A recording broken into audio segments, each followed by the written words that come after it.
샬롬, 지난밤 평안하셨습니까? 오늘은 가을 특별 새벽 기도의 첫째 날입니다. 오늘의 본문은 사도행전 17장 16, 17절입니다. 본문에 나타난 전도의 특징은 무엇일까요? 세 가지로 말씀드리겠습니다. 첫 번째, 바울은 시도 때도 없이 복음을 전했다는 것입니다. 지금 바울이 있는 곳은 아덴인데요. 본래 이곳은 전도 계획에 없었습니다. 바울이 아덴에 간 이유는 동료들을 만나기 위해서였습니다. 따라서 그는 전도하지 않아도 됩니다. 하지만 그럼에도 불구하고 그는 전도를 하고 말았습니다. 제가 예전에 병원으로 신방을 갔을 때 있었던 일입니다. 그날은 그 집사님의 남편이 수술을 하시는 날이었습니다.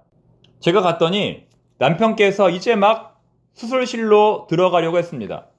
저는 함께 기도하고 부인 집사님과 함께 수술실 앞에서 수술이 끝나기를 기다렸습니다. 기다리는 동안 부인 집사님의 마음이 얼마나 어려웠을까요? 저는 그분을 위로하며 이런저런 이야기를 나누었습니다. 그런데 갑자기 그분이 어디를 잠깐 다녀오시겠다며 다녀오시는 겁니다. 저는 그분이 어디를 다녀오셨는지 알게 되었을 때 깜짝 놀랐습니다. 여러분, 이분이 어디를 다녀오셨을까요? 그분의 손에는 전도지와 목사님의 설교 CD가 있었습니다. 그분은 자기처럼 수술실 앞에서 가족들을 기다리는 환자의 가족분들을 전도하고 왔던 것입니다. 제가 놀라서 그분에게 물었습니다. 아니 집사님, 지금이 전도할 때입니까? 그러자 그분이 말씀하시기를 지금이 오히려 가장 전도하기 좋은 때입니다. 이렇게 말했습니다. 저는 지금도 그렇게 복음을 전하시던 그 집사님의 모습이 생생하게 기억이 납니다. 여러분, 오늘 바울이 어디에서 전도하는지 아십니까? 17절을 보시면 바울은 회당에서 전도합니다. 그리고 또 장터에서도 전도합니다. 즉 그는 회당에서뿐만 아니라 장터에서도 전도했다는 것입니다. 아마도 회당은 오늘날의 예배당처럼 사람들이 집중하기가 좋았을 것입니다. 그러나 장터는 그런 곳이 아닙니다. 지하철이나 버스처럼 수많은 소음이 있는 곳입니다. 앞에서 말해도 뒤에서는 알아듣기 힘든 장소입니다. 하지만 그럼에도 불구하고 바울은 때를 얻든지 못 얻든지 이렇게 전도를 하고 있었던 것입니다. 여러분, 그렇습니다. 전도에는 때와 장소가 없습니다. 버스를 기다리다가도, 시장에서 물건을 사다가도 언제 어떻게 우리에게 전도의 기회가 주어질지 모릅니다. 그러므로 우리는 항상 전도할 준비가 되어 있어야 할 것입니다. 1인 1전도라는 사명을 가지신 분을 본 적이 있습니다. 이분은 무조건 하루에 한 사람에게 복음을 전합니다. 주보를 주든 전도지를 주든 말로 하든 무조건 하루에 한 사람에게 복음을 전합니다. 이것이 바로 저를 포함한 이 시대의 모든 성도들이 가져야 할 진정한 전도의 자세일 것입니다. 두 번째, 본문에 나타난 전도의 특징은 예수 그리스도의 이름은 반드시 선포되어야 한다는 것입니다. 사도행전 17장에 나오는 바울의 설교는 소위 말하는 자연 신학적인 설교입니다. 그래서 일반 사람들이 이해하기 어려운 굉장히 난해한 내용들이 등장합니다. 아마도 그것은 거기에 있었던 철학자들의 수준에 맞추어서 바울이 설교를 했기 때문일 것입니다. 그는 그렇게 가장 논리적이고 가장 철학적인 설교를 오늘 하게 됩니다. 하지만 그럼에도 불구하고 바울은 예수님의 이름 석자를 밝히지 못합니다. 그들을 배려하는 차원이었는지는 모르겠지만 바울은 설교에서 가장 중요한 예수님의 이름 석자를 당당히 밝히지 못했다는 것입니다. 결과는 어떻게 되었을까요? 안타깝게도 결과는 너무나 비참합니다. 그 자리에서 결단한 사람은 단 한 사람도 없었습니다. 이것은 앞서서 바울이 복음을 전할 때와 너무나 다른 결과입니다. 그전에는 바울이 복음을 전할 때마다 사람들이 예수를 영접하고 교회를 세웠습니다. 하지만 가장 철학적으로 가장 세련되게 설교했을 때는 오히려 열매가 없었던 것입니다. 우리도 마찬가지입니다. 우리도 복음을 전할 때에 지혜롭게 전해야 합니다. 눈높이에 맞추어 전해야 합니다. 만약 복음을 직접 전하기 어려울 때에는 일단 먼저 교회로 나오라고 해도 좋습니다. 그러나 결국 우리가 전해야 할 이름은 바로 예수 그리스도입니다. 마지막 세 번째로 본문에 나타난 전도의 특징은 그럼에도 불구하고 전도에는 실패가 없다는 것입니다. 확신하건대 다가오는 주일 새해 생명잔치 때에 오기로 했던 분들 가운데는 분명 못 오시는 분도 있을 것이고 못 올 줄로 알았던 분들 가운데는 오시는 분도 있을 것입니다. 뚜껑은 열어보아야 합니다. 하지만 오기로 했던 분이 오지 않으면 인간적으로 실망이 클 것입니다. 배신감도 느낄 것입니다. 전도하기 위해 그렇게 선물도 많이 사주고 밥도 많이 사주고 잘해주었건만 어떻게 나오지 않을 수 있는가? 나를 뭘로 생각하는가? 이런 생각이 들 수도 있습니다. 그러나 그것이 과연 실패일까요? 아니라는 것입니다. 우리가 베풀었던 섬김과 기도는 사라지지 않습니다.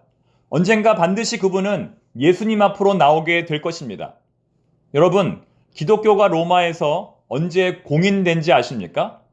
AD 313년에 기독교가 로마의 국교로 인정되었습니다. 복음이 로마를 설득하기까지 무려 300년이 걸렸다는 것입니다. 3년도 아니고 30년도 아니고 300년이나 걸렸다는 것입니다. 전도하기가 그렇게 어렵다는 것입니다. 여러분 그렇습니다. 우리가 누군가를 한번 전도하기로 작정했다면 적어도 300년쯤은 걸릴 것으로 각오하고 전도해야 한다는 것입니다. 그 정도는 섬기고 사랑할 각오가 되어 있어야 한다는 것입니다. 이제 말씀을 맺겠습니다. 전도에는 실패가 없습니다. 예수 그리스도의 이름은 반드시 선포되어야 합니다. 그리고 우리는 때를 얻든지 못 얻든지 항상 복음을 전해야 합니다. 아직 전도 대상자를 정하지 못하신 분은 정할 수 있게 해달라고 기도하시기 바랍니다. 전도 대상자를 정하신 분은 용기를 내어 전도할 수 있게 해달라고 기도하시기 바랍니다. 이미 약속하신 분들은 그분들이 끝까지 약속을 지킬 수 있도록 하나님께서 상황과 환경을 선하게 인도하시기를 기도하시기 바랍니다. 함께 기도하겠습니다. 하나님 아버지, 전도에는 실패가 없음을 기억하고 예수 그리스도의 이름을 담대히 선포하는 우리 청포동의 모든 교우들이 되게 하옵소서. 다가오는 주일 반드시 한 사람을 교회로 인도할 수 있도록 저희들을 하나님의 선한 도구로 사용하옵소서. 예수님의 이름으로 기도드립니다. 아멘. 욥기 23장. 욥이 대답하여 이르되 오늘도 내게 반항하는 마음과 근심이 있나니 내가 받는 재앙이 탄식보다 무거움이라. 내가 어찌하면 하나님을 발견하고 그의 처소에 나아가랴. 어찌하면 그 앞에서 내가 호소하며 변론할 말을 내 입에 채우고 내게 대답하시는 말씀을 내가 알며 내게 이르시는 것을 내가 깨달으랴. 그가 큰 권능을 가지시고 나와 더불어 다투시겠느냐? 아니로다. 도리어 내 말을 들으시리라. 거기서는 정직한 자가 그와 변론할 수 있은즉 내가 심판자에게서 영원히 벗어나리라. 그런데 내가 앞으로 가도 그가 아니 계시고 뒤로 가도 보이지 아니하며 그가 왼쪽에서 일하시나 내가 만날 수 없고 그가 오른쪽으로 돌이키시나 배울 수 없구나. 그러나 내가 가는 길을 그가 아시나니 그가 나를 단련하신 후에는 내가 순금같이 되어 나오리라. 내 발이 그의 걸음을 바로 따랐으며 내가 그의 길을 지켜 치우치지 아니하였고 내가 그의 입술의 명령을 어기지 아니하고 정한 음식보다 그의 입의 말씀을 귀히 여겼도다. 그는 뜻이 일정하시니 누가 능히 돌이키랴. 그의 마음에 하고자 하시는 것이면 그것을 행하시나니 그런즉 내게 작정하신 것을 이루실 것이라. 이런 일이 그에게 많이 있느니라. 그러므로 내가 그 앞에서 떨며 지각을 얻어 그를 두려워하리라. 하나님이 나의 마음을 약하게 하시며 전능자가 나를 두렵게 하셨나니 이는 내가 두려워하는 것이 어둠 때문이나 흑암이 내 얼굴을 가렸기 때문이 아니로다. 욥기 24장. 어찌하여 전능자는 때를 정해 놓지 아니하셨는고 그를 아는 자들이 그의 날을 보지 못하는고 어떤 사람은 땅의 경계표를 옮기며 양떼를 빼앗아 기르며 고아의 나귀를 몰아가며 과부의 소를 볼모 잡으며 가난한 자를 길에서 몰아내나니 세상에서 학대받는 자가 다 스스로 숨는구나.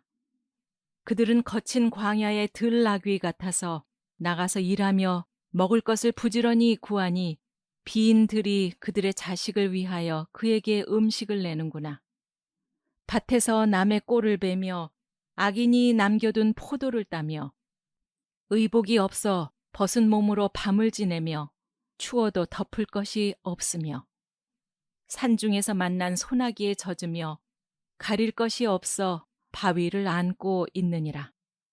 어떤 사람은 고아를 어머니의 품에서 빼앗으며 가난한 자의 옷을 볼모 잡음으로 그들의 옷이 없어 벌거벗고 다니며 곡식 이삭을 나르나 굶주리고 그 사람들의 담 사이에서 기름을 짜며 목말라 하면서 술 틀을 밟느니라.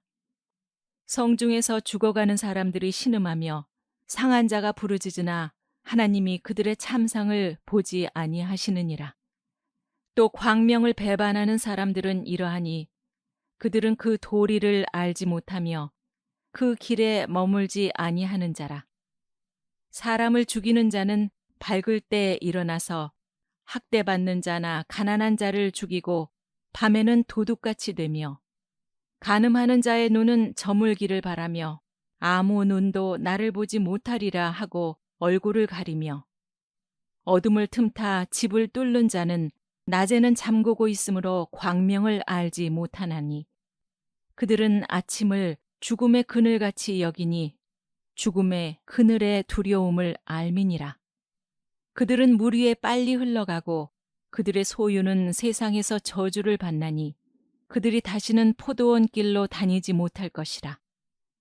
가뭄과 더위가 눈 녹은 물을 곧 빼앗나니 수월이 범죄자에게도 그와 같이 하느니라. 모태가 그를 잊어버리고 구더기가 그를 달게 먹을 것이라. 그는 다시 기억되지 않을 것이니 부리가 나무처럼 꺾이리라. 그는 임신하지 못하는 여자를 박대하며 과부를 선대하지 아니하는도다.